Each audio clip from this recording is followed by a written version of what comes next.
हरि ओम. Corona न करोति. योगदास श्री जय गणेश जोशी लिखित आध्यात्मिक लेख क्रमांक 53. न करोति. माणसाचा आनंद हा स्थायी स्वभाव आहे. येथे सुखदुःखाचा प्रश्नच येत नाही. परमात्म्याचा अंश वंश असलेला तू येथे विश्वलीला आनंदाने, समाधानाने, मजेत, सहजावस्थेत, साक्षीत्वाने अवलोकन करत मुक्त होऊन ही आत्मयात्रा संपन्न करण्यासाठी आलेला आहेस.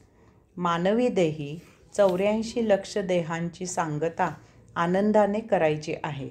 तोच तुझा जीवन योग आहे. परमात्मा सदानंदी, परमानंदी, नित्यानंदी, कैवल्यानंदी आहे. पूर्णावतारी श्रीकृष्ण हसत मजेत लीला करत होता. श्रीकृष्ण प्रत्येक प्रसंग गांभीर्याने घेत असे, परंतु स्वतः कधीही गंभीर होत नसे. जेथे प्रेम प्रीती आहे तेथे भक्ती भक्त आणि यायोगे भगवंत श्री आहेत. आनंदमय जीवन हा धडा तू ध्यानात घे. देहाला क्लेश देत कधीही ध्यान साध्य होणे शक्य नाही. योगाधिराज पातंजलींनी स्थिर सुखमासनम असे सांगितले आहे.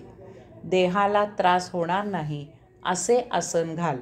स्थिर हो, न करोति आणि आनंदमय वातावरणात ध्यानस्थ हो. त्यासाठी भौतिकातच, समाजातच, कुटुंबातच राहा. त्यायोगे तुला भौतिकाचे सत्य उमजून आपोआप वैराग्य येऊ दे. भौतिक चिखलामधूनच आध्यात्मिक कमळ उगवते. मुद्दामहून काहीही करायचे नाही. संचिताप्रमाणे प्राप्त स्वभाव हाच तुझा योगधर्म जीवनयोग आहे. स्वभावतःच तुला मुक्ती प्राप्त होईल. लेख क्रमांक 54. न करोति. अपत्य वयात आले की त्याचे लग्न होते. राहायला जागा पुरेनाशी होते. ते आईवडिलांपासून वेगळे राहू लागते. त्या अपत्याला आपोआप निराळे त्याचे स्वतःचे असे एक वलय, ओळख, व्यक्तिमत्व निर्माण होते. ते स्वतःचे निर्णय घेऊ लागते. आज्ञाधारक अपत्य आईवडिलांचा सल्ला घेतल्याशिवाय काही करत नाही. हा मोठ्यांचा आदर राखण्याचा संस्कार असतो. सुजाण आईवडीलही स्वतःचा मान राखून अपत्याला मोकळीक देतात.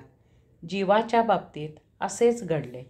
परमात्म्यामधून पृथ्वीवर अंशात्मक रूपात देह धारण करून वास्तव्याला येताना त्या प्रत्येक जीवाचे माझे असे एक निराळे जीवन, एक स्वतंत्र व्यक्तिमत्व तयार झाले. त्यामुळे अलिप्तता आली. स्वतःचा विचार बळावला. यामधून हळूहळू परमात्म्यापासून दूरत्व आले. जीवात्मा आपला आपण कारभार करू लागला. यात भौतिकाच्या नादाने उपभोग घेताना विवेक राहिला नाही. संचित निर्माण झाले. जन्ममरण मागे लागले.